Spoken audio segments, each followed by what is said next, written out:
Welcome back, football fam. You tune in to the Gilly Boys. I'm about to tell you what the Miami Hurricanes have to do Monday to win it all. First things first, I expect Miami's got to survive this first initial punch. That's going to be the first key of the game. Survive the first punch for Indiana. I suspect they'll have a 10-play drive scripted up to start this game. They want this Miami offense to be playing behind the 8 ball by the time they step on the field. They want it 7-0, guaranteed. They want to make sure their crowd's not into it. And it's going to lean on guys like Jacoby Thomas, Mohamed Torre, and Ruben Bain and Akeem Mesidor to make sure that doesn't happen.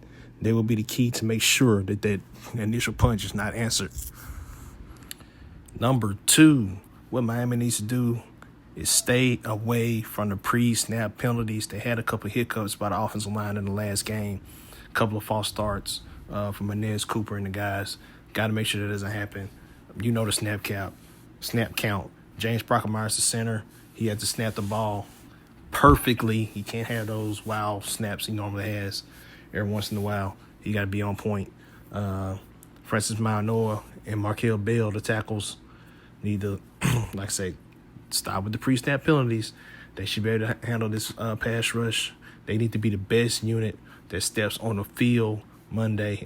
For both teams. They need to be the best unit. And for that to happen, they want to stay away from the pre-snap penalties. This game is going to be hard enough. You don't need to be putting yourself behind the sticks with false starts all game or holding penalties after the snap. Be the best unit on the field. Play clean football to help yourself out. Third key to victory for the Hurricanes, they got to get home on third down with the edges. Force Mendoza to move off his square. Force him to make throws off script. Force him to be a playmaker from outside of the pocket to see if it can be done. And that's going to fall on Akeem Mesidor and Ruben Bain, plus some blitzes from the nickels and the safeties. Starting with the All-American himself, Ruben Bain has over 80 pressures and 8.5 sacks this season. Honestly, he might have more than 80 pressures. That's the last I checked. That's what it was. I really hasn't checked for the playoffs. He's a guy that's going to set the tone for the defense. He is going to demand a double team, and he's going to be the one that the Indiana offensive line is going to be watching for every snap. He's going to be hit low, high. He might be double. He's definitely going to be double. He might even be triple team. His partner in crime is Akeem Mesidor, number 3. He has 10.5 sacks on the season, leading the team. Together, they're the best pass rushing duo in the nation, possibly 2 first-round picks at defensive end or edge, if you want to call it that. These are the guys the Indians got to look for. Bain and Mesidor off the edge is a complete menace, tough for any team to handle, including Indiana. Last but definitely not least, force Indy to drive down the field. That's the last key. See if they can do it. Don't fall for the play actions. They don't really do a lot of trickeration, so just keep your head on the swivel. They pretty straightforward. Force them to drive down the field. Let them prove that they can do it. That's something that no one has been able to do on Miami yet outside of Ole Miss. So let's see if Indiana can be that team. The key to stopping the long drives is going to be on the Miami secondary. Jacoby Thomas, number 8. Keontre Scott, 0. Should have been your defensive back of the year. With injury, stopped that from happening. Those guys have to be on point. They got to make sure they know where everybody is in the secondary. Communication has to be on point for this one. Every so often, those guys do lose track of each other, and big plays happen down the field. This is not a game that can allow that to happen in.